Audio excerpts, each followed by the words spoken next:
కార్తీక పురాణము 10వ అధ్యాయము. పారాయణం తాడూరి కపిల.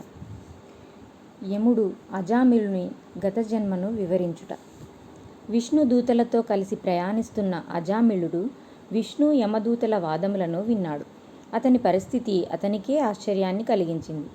ఆనందాశ్చర్యాలతో ఉక్కిరిబిక్కిరైపోయాడు. నాకు ఒక్క సుగుణమైనా లేదు, పైగా నిందించడానికి తగిన నికృష్టమైన ఎన్నో పనులను చేశాను. నిజానికి నేను నరకంలో నానా బాధలు పడాల్సిన వాడిని.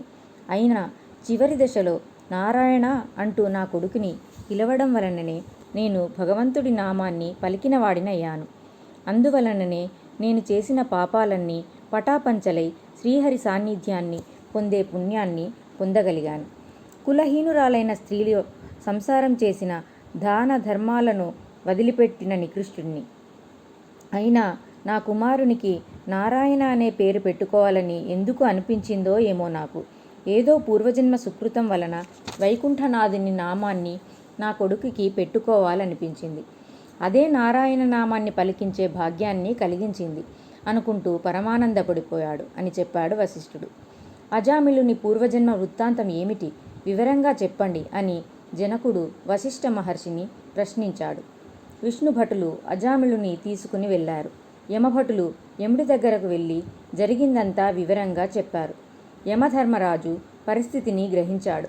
శాంతచిత్తుడై, భటులారా, ఇంతటి పాపాత్ముడైన మరణించే సమయంలో హరిహరులిద్దరిలో ఎవరి నామాన్ని తలుచుకున్నా వారి పాపాలన్నీ హరించుకుపోతాయి. వాళ్ళని శిక్షించే అధికారం మనకి ఇక ఉండదు.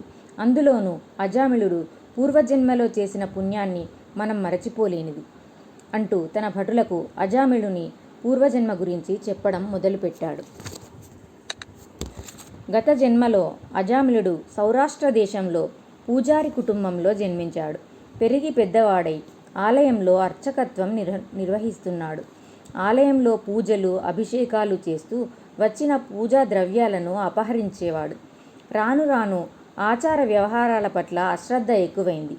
ఆలయంలో పరిశుద్ధతను పవిత్రతలను నిర్లక్ష్యం చేయడం మొదలుపెట్టాడు. కాలం గడుస్తున్న కొద్దీ వ్యసనాలకు అలవాటు పడిపోయాడు. మంచి అందగాడైన అజామిళుడికి ఒక బ్రాహ్మణ స్త్రీతో పరిచయం ఏర్పడింది. ఆమె భర్త సౌమ్యగుణానికి మారుపేరుగా ఉండేవాడు. తన గ్రామంలోనూ ఇరుగు పొరుగు ఊర్లలోనూ ఆయవారానికి వెళ్ళి సంపాదించుకుని వచ్చి భార్యను పోషించుకుంటుండేవాడు. పూజారి అయిన అజామిళుని పొత్తుతో ఆ బ్రాహ్మణ స్త్రీకి భర్త పట్ల విముఖత ఏర్పడింది. ఒకరోజు ఆమె భర్త అయవగం వెళ్ళి వచ్చిన ద్రవ్యాలను నెత్తిల పెట్టుకొని మోసుకొని అలసి ఇంటికి వచ్చాడు.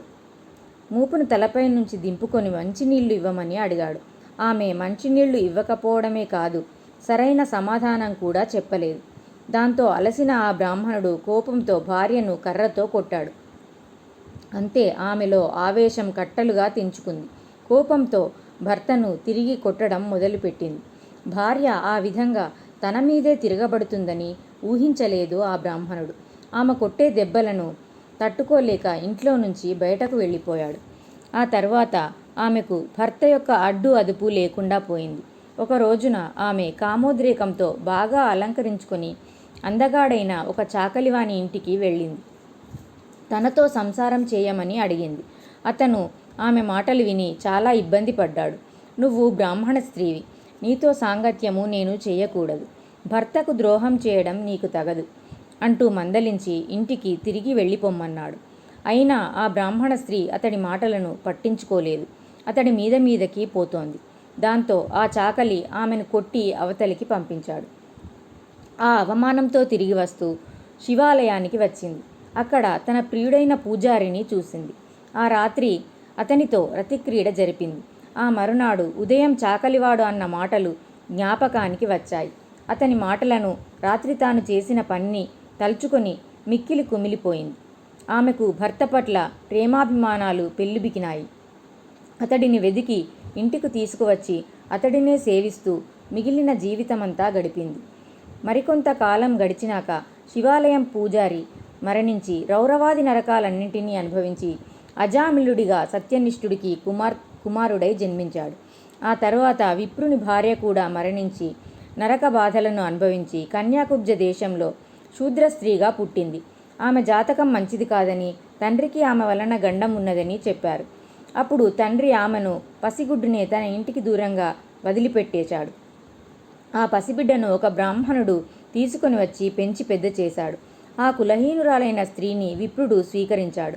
జన్మ జన్మాంతరాలలో చేసిన పాపాలు భగవన్నామాన్ని తలుచుకోవడంతో తొలగిపోతాయి. కనుకనే అజామిళునికి నరకానికి వెళ్ళవలసిన స్థితి రాలేదు. జనక మహారాజా, శ్రీహరిని స్మరించడం, కీర్తించడం వలన, భక్తితో సేవించడం వలన పాపాలు నశిస్తాయి.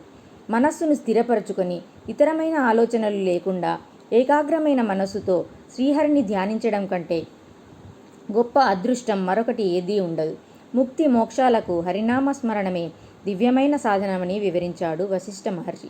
తచ్చింతనం తత్కథనం అన్న ఉపనిషద్వాక్యాల ప్రకారంగా నిరంతరం ఏకాగ్ర మనసుతో భగవంతుని గురించి ఆలోచించడం, ఆయననే తలుచుకోవడం, ఆయననే కీర్తించడం అనేవే ముక్తికి సోపానాలు. మనసుకు ఏకాగ్రత కుదరడం, భగవంతుని యందు లగ్నమవడం ప్రధానమన్నది సూచిస్తున్నది అజామిలుని పూర్వగాథ. ఇంతటితో 10వ రోజు పారాయణం సమాప్తం. ఓం నమః శివాయ. ధన్యవాదాలు.